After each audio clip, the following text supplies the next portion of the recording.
Hello नमस्ते सबैजनालाई। स्वागत छ यहाँलाई हाम्रो युट्युब च्यानलमा। यदि तपाईहरु यो च्यानलमा नयाँ हुनुहुन्छ भने प्लिज एकचोटि च्यानललाई सब्स्क्राइब गरिदिहाल्नुस् र धेरै ढिला नगरिकन आजको भिडियोलाई चाहिँ सुरु गरौँ। आज चाहिँ हामी यस भिडियोमा चाहिँ डिस्कस गर्न गइरहेका छौं आर्टिकल्स। एट फर्स्ट त आर्टिकल्स भनेको के हो भन्ने कुरा चाहिँ जान्नुपर्ने जरुरी हुन्छ। यहाँ चाहिँ आर्टिकल्सको बारेमा छोटो डेफिनेसन दिएको छ, एकचोटि हेरौँ है त।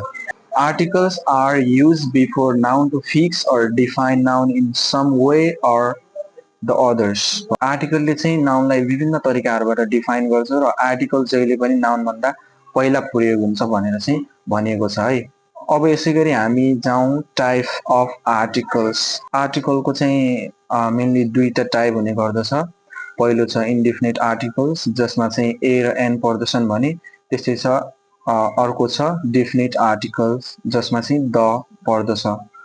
पहिला चाहिँ हामी इन्डेफिनिट आर्टिकलको बारेमा थोरै जान्ने ट्राई गरौँ है त। कुनै व्यक्ति वा वस्तुलाई अनिश्चित तरिकाले देखाउँछ। इन्डेफिनिट आर्टिकलले चाहिँ कुनै पनि व्यक्ति वा वस्तुलाई चाहिँ निश्चित रूपमा तोकेर जनाउँदैन कि त्यसलाई चाहिँ अनिश्चित तरिकाले चाहिँ देखाउने गर्दछ। इक्जाम्पलको लागि हेरौँ हामी, अकार भनेको छ। कार भनेको चाहिँ यहाँ चाहिँ कुन कार, कस्तो कार भनेर भनेको छैन है। त्यसैले यो चाहिँ इन्डेफिनिट आर्टिकल भयो। त्यस्तै अ गर्ल छ।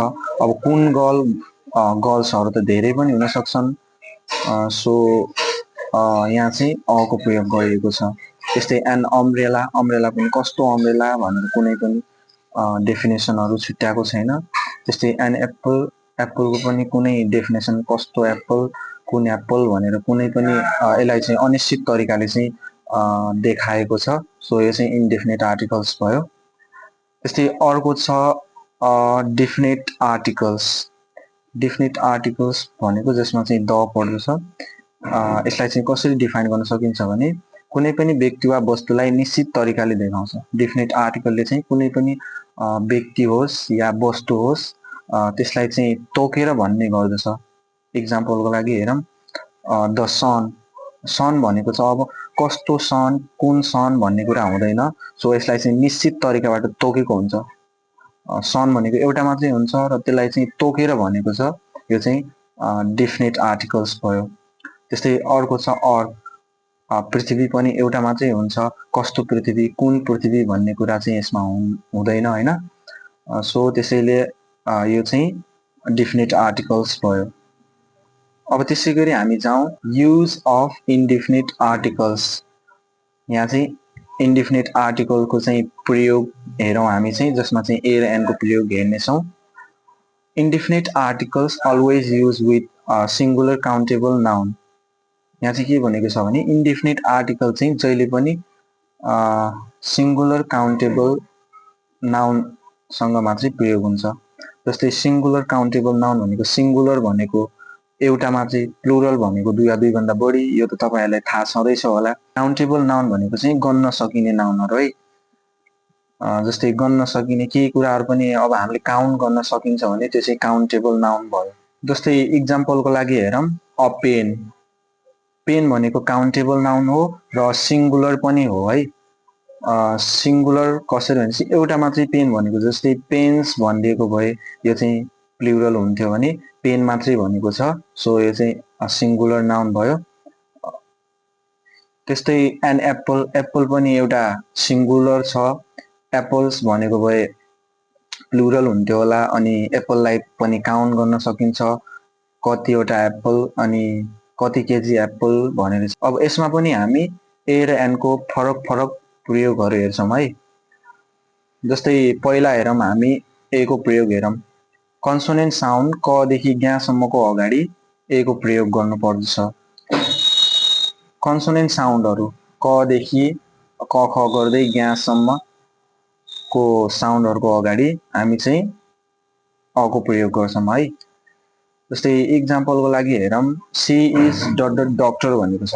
अब हामीले चाहिँ यहाँ के गर्नु पर्यो भनेपछि डक्टर, डक्टरलाई चाहिँ हामीले चाहिँ यो डक्टरलाई चाहिँ हामीले चाहिँ पहिला प्रोनाउन्सिएसन गर्नु पर्यो। डक्टर चाहिँ कसरी उच्चारण हुन सक्छ भन्ने कुरा चाहिँ यहाँ डक्टर चाहिँ भावलबाट छ कि कन्सोनेन्टबाट छ कि भन्ने कुरा चाहिँ हामीले यसलाई चाहिँ उच्चारण गर्ने। जस्तै इक्जाम्पलको लागि लेख्दैछौँ, तपाईँले यसरी बुझ्नु होला।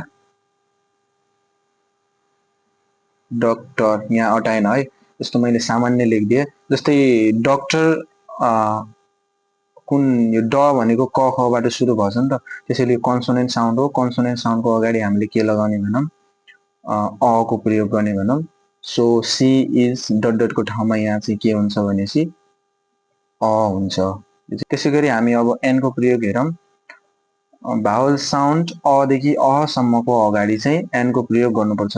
जस्तै हामीलाई चाहिँ इक्जाममा कस्तो दिएको हुन्छ, यहाँ चाहिँ इक्जाम्पलको लागि हेर्नु होला। यस्तै दिन्छ है इक्जाममा, अलिकति सेन्टेन्स लामो देला तर यस्तरी नै दिन्छ, बिचमा डट डट दिएर तपाईँले चाहिँ आर्टिकल युज गर्नुपर्ने हुन्छ। यहाँ चाहिँ हामीले चाहिँ पहिला चाहिँ खाली ठाउँ पछाडिको यो ओड हेर्नुपर्ने हुन्छ। जस्तै यहाँ एप्पल छ, यो ओड चाहिँ हामीले हेर्नुपर्ने हुन्छ। र यदि खाली ठाउँ पछाडिको सो ओड चाहिँ भावल साउन्डबाट अदेखि असम्मका जुनसुकै साउन्डबाट पनि उच्चारण हुन्छ भने त्यहाँ चाहिँ हामी एनको प्रयोग गर्छौँ। जस्तै एप्पललाई हामीले उच्चारण गर्नुपर्दा एप्पल यस्तो हुन्छ नि, एप्पल यस्तो हुन्छ। अब राम्रोसँग देखिराखेन किनकि एबाट उच्चारण हुन्छ नि त एप्पल भनेको। त्यसरी अब यो भनेको के हो, भावल साउन्ड। भावल साउन्डमा चाहिँ हामीले के गर्ने एनको प्रयोग गर्ने। यहाँ चाहिँ हामी एनको प्रयोग गर्न सक्छौँ। अब त्यसै गरी हामी जाउँ डिफिनिट आर्टिकलको चाहिँ प्रयोग, युज अफ डिफिनिट आर्टिकल्स भनेको छ, जसमा चाहिँ हामी द को प्रयोग हेर्नेछौँ। यसमा चाहिँ हामीले केही रुलहरू पढ्नुपर्ने हुन्छ। जस्तै केही रुलहरू तल दिएको छ, हेर्नु होला र तपाईँलाई यो हेल्पफुल पनि हुनसक्छ। स्क्रिनसट गरिहाल्नुहोस् एकचोटि र हामी चाहिँ यी रुलहरूलाई चाहिँ सरसर्ती हेरौँ है त। पहिलो छ शरीरका भागहरूको नामको अगाडि चाहिँ द को प्रयोग गर्नुपर्दछ। जस्तै खाली ठाउँ पछाडि चाहिँ कुनै शरीरका भागहरू, पार्ट अफ बडी भन्छ नि हो, त्यो शरीरको भागहरूको नाम के आउँछ भने त्यसमा चाहिँ हामी द को प्रयोग गर्न सक्छौँ। The criminal was shot in the leg. क्रिमिनलले चाहिँ कहाँ सुट गर्यो भन्छ, लेगमा, खुट्टामा। जस्तै लेग भनेको अब शरीरको भागहरूको नाम हो, अनि त्यसको अगाडि चाहिँ हामी ढुक्कले यहाँ चाहिँ द प्रयोग गर्न सक्छौँ। त्यसै गरी दोस्रो नम्बरमा छ कुनै वस्तुको दर, मापन र हिसाब बताउन। कुनै पनि वस्तुको अब दर कति हो अनि कसरी मापन गर्ने अनि तिनीहरूको चाहिँ हिसाब जनाउनको लागि चाहिँ द को प्रयोग गरिन्छ। इक्जाम्पलको लागि हेरौँ, द लिटर। त्यसै गरी तेस्रो नम्बरमा छ कुनै पदको अगाडि द को प्रयोग गर्न सकिन्छ। इक्जाम्पल हेरौँ हामी, द चेयरम्यान। चेयरम्यान भनेको कुनै पद हो है त, चेयरम्यान भनेको पद हो, सो हामी चाहिँ यहाँ द प्रयोग गर्न सक्छौँ। त्यसै गरी चौथो नम्बरमा हेरौँ, सुपरलेटिभ डिग्रीको अगाडि द को प्रयोग गरिन्छ। जस्तै सुपरलेटिभ डिग्री भनेको कुनै कुराहरू पनि कम्पेयर गर्नुपर्ने, बुझ्नु होला है त। इक्जाम्पलको लागि हेरौँ, Ankita is the most intelligent girl in the group. Ankita भन्ने केटी चाहिँ सबैभन्दा इन्टेलिजेन्ट गर्ल छ त्यो ग्रुपमा भनेको छ। र सुपरलेटिभ डिग्रीको अगाडि पनि द को प्रयोग गरिन्छ। अङ्किता इज द मोस्ट, यहाँ चाहिँ हेर्न सक्छौँ, यहाँ चाहिँ most intelligent girl in a group. त्यसै गरी अब अर्को नम्बरमा जाउँ, फेमस व्यक्ति वा वस्तुको अगाडि द को प्रयोग गरिन्छ। इक्जाम्पल हेरौँ, द प्राइम मिनिस्टर। फेमस वस्तु वा व्यक्ति, जस्तै फेमस कुनै चाहिँ फेमस हुन्छ नि त, तिनीहरूको अगाडि चाहिँ हामी द को प्रयोग गर्न सक्छौँ। जस्तै प्राइम मिनिस्टर भनेको फेमस हो नि त, सबैले चिनेको व्यक्ति हुन्छ, त्यसैले हामी चाहिँ यहाँ द को प्रयोग गर्न सक्छौँ। वर्ग वा जातिको अगाडि द को प्रयोग गरिन्छ। इक्जाम्पल हेरौँ, द पोर, द रिच। यसले चाहिँ के जनायो भने पोर द पोर भनेको कस्तो गरिब मान्छे, यसले चाहिँ वर्ग जनायो है, कस्तो वर्गको, धनी वर्ग गरिब वर्ग भन्छ नि, पोर मान्छे भनेको चाहिँ वर्ग जनायो। द रिच यसले पनि वर्ग जनायो। जस्तै जातिहरूको पनि तपाईँहरू धेरै उदाहरण दिन सक्नुहुनेछ।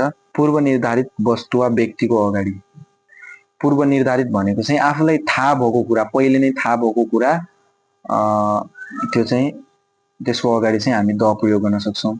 इक्जाम्पलको लागि ओपन द डोर, जस्तै यहाँनिर ओपन द डोर भनेको छ, ढोका बन्द रहेछ र ढोका बन्द हुनाले मलाई खोल भन्यो भनेर थाहा हुन्छ नि त, यो चाहिँ पूर्व निर्धारित भयो। त्यस्तै क्लोज द डोर, अब ढोकाको बारेमा थाहा हुन्छ नि त, ढोका बन्द रहेछ र मैले खोल्नु पर्ने छ भन्ने त्यस्तो कुराहरूमा चाहिँ हामी दको प्रयोग गर्न सक्छौँ। कुनै आविष्कार वा डिभाइसको अगाडि पनि दको प्रयोग गर्न सकिन्छ।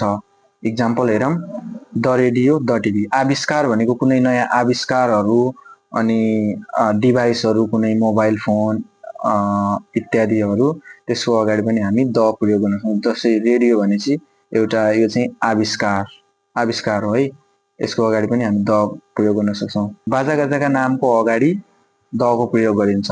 बाजागाजा, अब धेरै बाजागाजाहरू पनि छन्, यहाँ चाहिँ 2-3वटा इक्जाम्पल मात्रै छ, एउटा मात्रै दिएको छु। द गिटार, अनि यहाँनिर चाहिँ मादल, धेरै बाजागाजाका नामहरू तपाईँलाई धेरै थाहा छ, मादल, हार्मोनियम, अनि फ्लुट, के हुन्छ।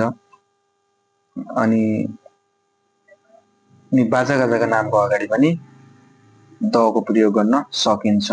धार्मिक ग्रन्थका नामका अगाडि पनि दको प्रयोग गर्न सकिन्छ। इक्जाम्पल हेरौँ, द गीता भनेको धार्मिक ग्रन्थ हो है, अनि गीताको अगाडि पनि हामी दको प्रयोग गर्न सक्छौँ। त्यस्तै द महाभारत, यसको महाभारतको अगाडि पनि हामी द प्रयोग गर्न सक्छौँ। नदी, सागर, महासागर, खाडी, नहरको नामको अगाडि पनि द प्रयोग गर्न सकिन्छ।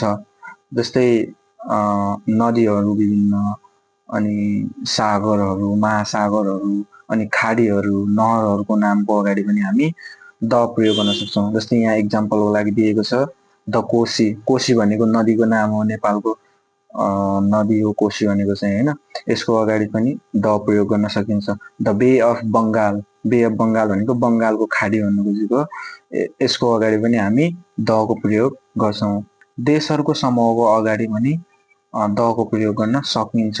इक्जाम्पल हेरौँ, द युनाइटेड स्टेट्स भनेको देशहरूको समूह हो है, एउटा देश मात्रै होइन, यो चाहिँ देशहरूको समूह हो, त्यसैले यसको अगाडि चाहिँ दको प्रयोग गर्न सकिन्छ।